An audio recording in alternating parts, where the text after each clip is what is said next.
Мынаған қанша ақша жұмсаған? Ұлымның ақшасын оңға солға шашады екен. Не болған екен? Өте әдемі.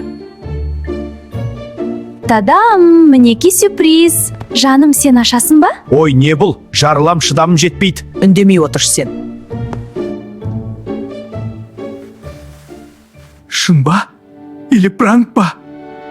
Ұяттын-ай. Біздің кезде осындайды айтуға ұялатын едік. Я, құтты болсын. Жай айтсан да болар еді. Ешкімге айтпа келін. Көз тиеді. Немере ұл болады. Есімін өзім қоям.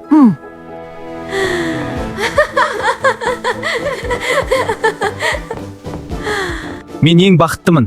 Кім болса да дені сау болып туылсын. Сенің айтқаныңды сұрағанды бәрін жасаймын. Сен маған бұлай қуанбаған едің, ішіп-түшіп жүрдің. Ой, сен қатып тұрған боқты жібетпей отыр. Махаббаттарын-ай. Подкаблук настоящий.